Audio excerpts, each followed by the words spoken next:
చూడండి, కార్యక్రమాన్ని చూడండి అనేటువంటి మాట మీతో మనవి చేస్తూ, ఏళ్ల తరబడి ఎదురు చూసినటువంటి ఒకానొక విశేషానికి ఫలితంగా సమాజ చలనాలకు దర్పణల్లా ఒక సత్య దీక్షతోటి, సత్యానుశీలనతోటి ఒక దివ్య స్వప్నం అలా టీవీలో కనపడితే చాలు, ఒక్కసారి మనం ఎన్నుకున్నటువంటి నేతలు అలా కనపడితే చాలు, జనమంతా తమ యొక్క చేతుల్లో ఉన్నటువంటి ఆ వివిధ పతాకాలతోటి అద్భుతమైనటువంటి రీతిలో అనుభూతి చెందుతూ స్వాగతం చెప్తూ ఉన్నారు.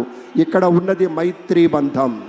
3 పార్టీలు కాదు, ఈ యావత్ ఆంధ్రప్రదేశ్ రాష్ట్రం నలుచెరుగులా ఉన్నటువంటి పెద్దల యొక్క మైత్రీ బంధానికి ప్రతీకలా అటు భారతీయ జనతా పార్టీ, జనసేన, ప్రధానమైనటువంటి తెలుగుదేశం పార్టీ ఇవన్నీ కూడా ఉత్తమోత్తమైనటువంటి లక్షణాలతోటి ఎంచుకున్నటువంటి సమాజ సేవ అన్నదానికి నిలబడి కట్టుబడి ఉంటామని ఈరోజు ప్రమాణ స్వీకారం చేస్తారు. ఆ రీతిలోనే తమ యొక్క సేవలు ఉంటాయి. మనమంతా చూడబోతూ ఉన్నాం. ఒక నిర్మలమైనటువంటి మనస్సుతోటి, ఒక స్పష్టత కలిగినటువంటి అధికారిగా మన చంద్రబాబు నాయుడు గారి విజన్ గురించి యావత్ ప్రపంచ నేతలే గొప్పగా చెప్తారు. అటువంటి నాయకుడు ఇవాళ మన ముఖ్యమంత్రిగా ప్రమాణ స్వీకారం చేయబోతున్నారు. ఈ ఎడమ వైపు ఉన్నటువంటి పెద్దలంతా కూడాను మంత్రులుగా ప్రమాణ స్వీకారం చేయబోతున్నారనేటువంటి మాటను కూడా మీతో పంచుకుంటూ ఉన్నాం. అందరూ ఒకసారి గట్టిగా చప్పట్లు కొడదామా? ఈ చప్పట్లు మన గుండె చప్పుడు అని ప్రత్యేకంగా చెప్పి తీరాలి.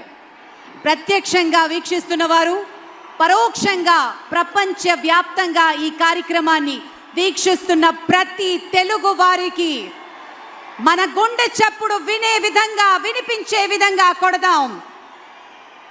ఏది ఒకసారి గట్టిగా చెప్పండి. జై శ్రీ చంద్రబాబు నాయుడు, జై శ్రీ పవన్ కళ్యాణ్, జై శ్రీ నరేంద్ర మోదీ. అద్భుత అద్భుత. ప్రజలు పెట్టుకున్న విశ్వాసాన్ని నిలబెట్టుకుంటూ మద్దతు తెలపడానికి, హిట్ కొట్టినటువంటి ముఖ్యమంత్రి గారి మద్దతు తెలపడానికి ఇతర దేశాల నుంచి, ఇతర దేశాల కాన్సులేట్ జనరల్స్ నుంచి ఆయా ప్రతినిధులంతా వస్తున్నారు. అంటే రేపటి నుంచి కాదు మిత్రులారా, మరి కాసేపటి నుంచే ఈ ఆంధ్రప్రదేశ్ రాష్ట్రం పెట్టుబడులు పెట్టడానికి ఎంత విశాలమైనటువంటి మనస్సుతోటి అవకాశాలు కల్పిస్తుందో మన చంద్రబాబు నాయుడు గారి సారథ్యంలో, నేతృత్వంలో అనేటువంటి ఒక నమ్మకంతో తరలి వస్తున్నారు. మీటింగులు వెంట మీటింగులుగా